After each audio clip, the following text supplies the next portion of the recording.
চিন্ময় কৃষ্ণ প্রভুকে বাংলাদেশে শুধু হিন্দুদের এক করার অপরাধে, হিন্দুদের হয়ে কথা বলার অপরাধে, বাংলাদেশে হিন্দুদের অস্তিত্ব রক্ষার জন্য লড়াই করেছিলেন বলে তাকে মিথ্যা অপবাদে 1 মাসের কাছাকাছি জেলের মধ্যে রাখা হয়েছে।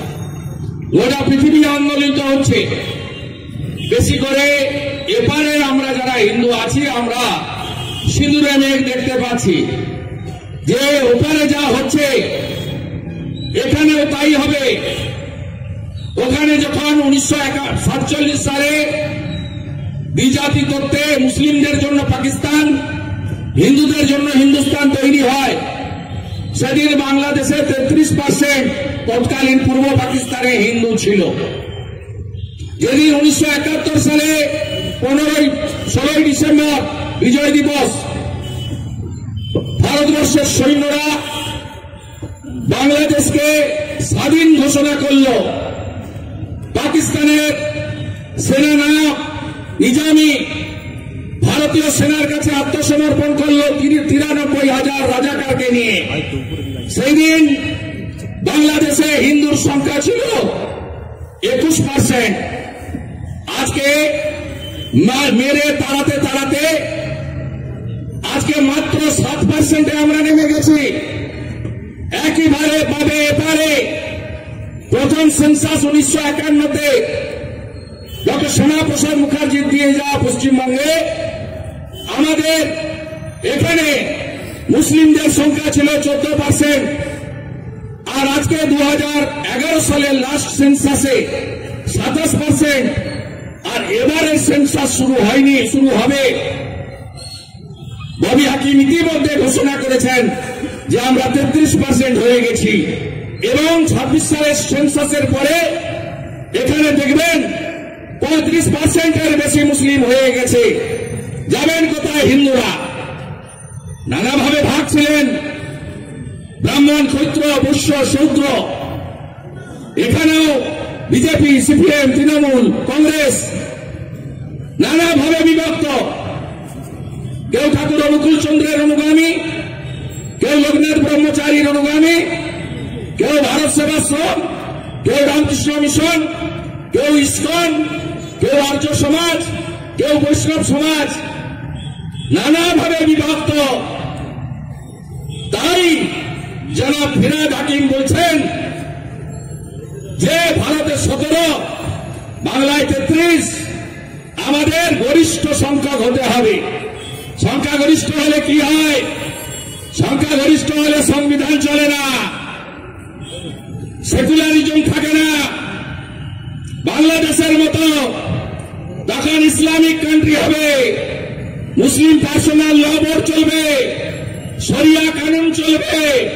সিপিএম এর বিকাশ ভট্টাচার্য আর তৃণমূলের সুবোধ সরকার দাঁড়িয়ে কলকাতার রাস্তায় গোমাংস খান সেকুলারিজমের নামে। সেদিন সেকুলারিজমের বলে কোনো শব্দ থাকবে না। তাই আপনাদের ঐক্যবদ্ধ হতে হবে। এ লড়াই টিকে থাকার লড়াই নয়, এ লড়াই পুজো ধর্মকর্মের লড়াই নয়, এ লড়াই হিন্দুদের অস্তিত্ব রক্ষার লড়াই। তাই বাংলাদেশের হিন্দুদের জন্য সরসঙ্গে চালক বিজয়া দশমীর দিন নাগপুরে বলেছেন গোটা পৃথিবীর হিন্দু বাংলাদেশের হিন্দুদের পাশে দাঁড়াও। আমরা তাই দাঁড়িয়েছি।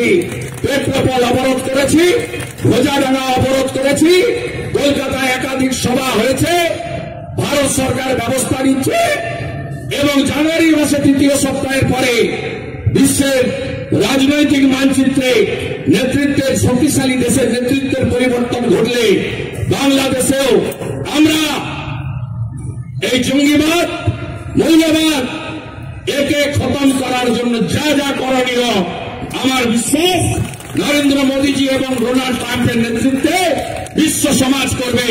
এটা আমাদের প্রত্যেকের আশা এবং বিশ্বাস। তাই আপনাদের সকলকে এক হতে বলবো। যোগী আদিত্যনাথ জি বলেছেন বাঁটেঙ্গে তো কাটেঙ্গে, মোদীজি বলেছেন এক রহেগে তো সেফ রহেগে। তাই হরিয়ানাতে, মহারাষ্ট্রে ওখানকার হিন্দুরা ঐক্যবদ্ধ হয়ে জনজাতিদের সঙ্গে নিয়ে তারা ভারতীয় জনতা পার্টিকে বিপুল জয় দিয়েছে। মহারাষ্ট্র ছত্রপতি শিবাজী মহারাজ আর হরিয়ানাতে নির্বাচনে।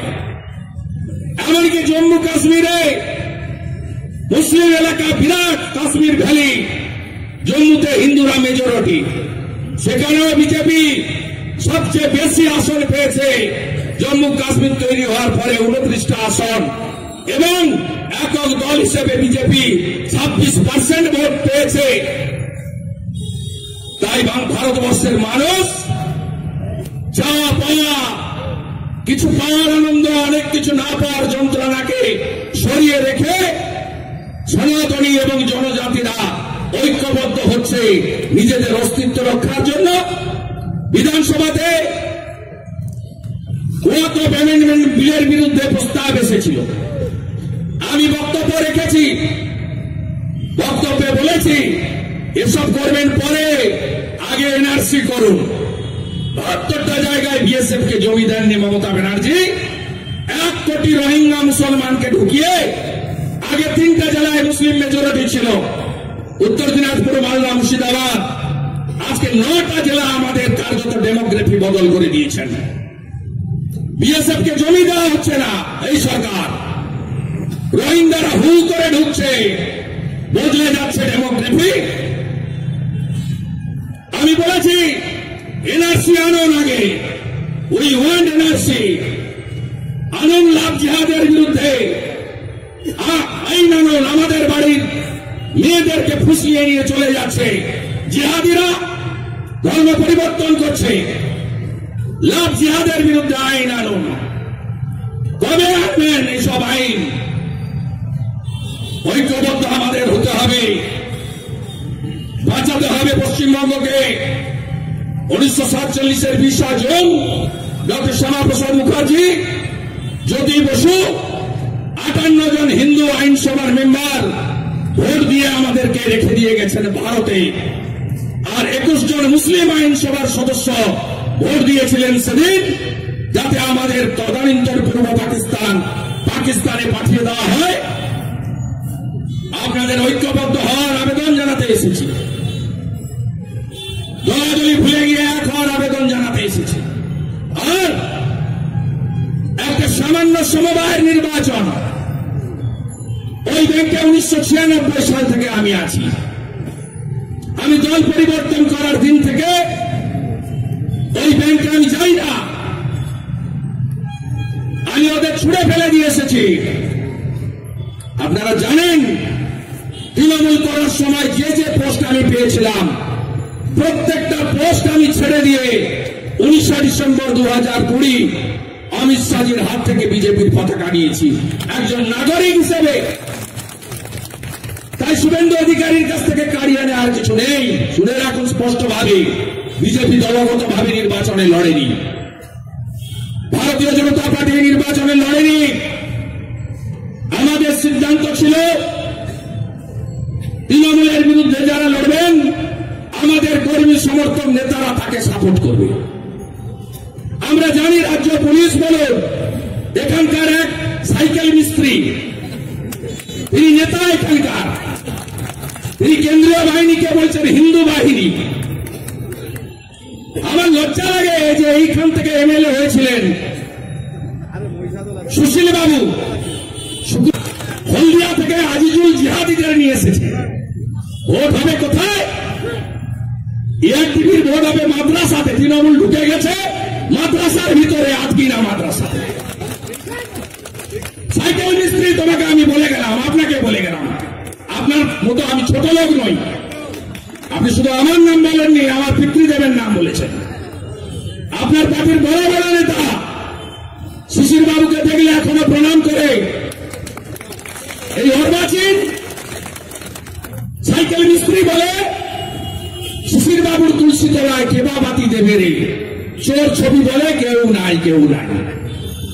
আমি 26 সালে আপনার তুলসী তলায় কে কে বাতি দেয় দেখব। সেই দিনটার জন্য আমি অপেক্ষা করে আছি।